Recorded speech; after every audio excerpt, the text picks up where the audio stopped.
সাক্ষাৎ দিচ্ছিলাম আমি প্রত্যেককেই তাদের অভিজ্ঞতা জানার চেষ্টা করেছি। আল্লাহর কাছে লাখ শুকরিয়া, প্রত্যেকেই বলেছে ব্যবসায়িক প্রবৃত্তি খুবই ভালো।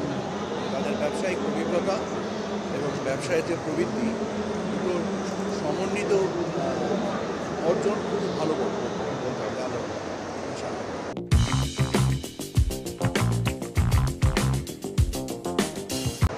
এখান থেকে রপ্তানি আদেশের ওই রকম সম্ভাবনা আছে বলে আমার মনে হয় না। তারপরেও আমরা একটা সোর্সিং কর্নার এই বছর করেছি, এটা আমাদের প্রথম বছর। এই সোর্সিং কর্নার এটা একটা প্রথম উদ্যোগ পৃথিবীর, যার বিনিময়ে আমাদের উদ্দেশ্য ছিল দুটো।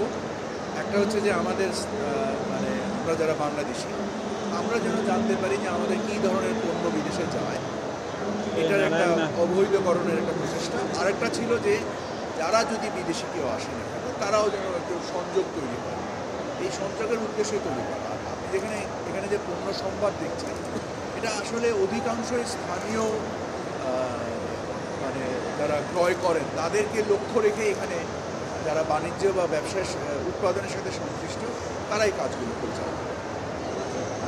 এটা মাসব্যাপী একটা অনুষ্ঠান।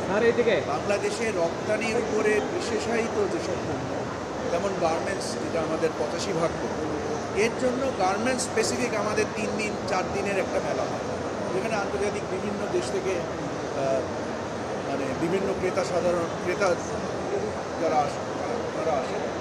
এই মেলাতে 1 মাস ব্যাপী একটা অংশগ্রহণ ব্যাপক ব্যয় সাপেক্ষ বিদেশিদের জন্য। স্বাভাবিকভাবে ওনারা এখানে আসার জন্য খুব একটা উৎসাহ। আর এটা যদি আপনি 30 বছর আগের কথা বলেন তখন এরা তো একটা ভিন্ন বাস্তবতা ছিল। 30 বছর পরে এসছে যেটা হচ্ছে সেটা হচ্ছে বিশেষায়িত মেলাগুলো অনুষ্ঠিত হচ্ছে এবং এগুলো রিপোর্টিং আপনারা নিজেরাও করেন।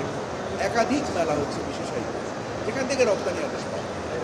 গতবারের থেকে আমাদের এখানে 50%-এর বেশি ভ্যাট কালেকশন হয়েছে। তো সেটাকে যদি আপনারা রেফারেন্স হিসেবে নেন তাহলে আপনারা ধরতে পারেন 50% বিক্রয় বৃদ্ধি হয়েছে। প্রায় 3.5 কোটি টাকার মতো আমাকে যিনি ভ্যাটের কমিশনার যে তথ্যটা জানালেন যে ওনারা ভ্যাট কালেকশন করতে পেরেছেন। সো ওটাকে যদি আপনি একটা ভিত্তিমূল হিসেবে নেন নিলে আপনি একটা ধারণা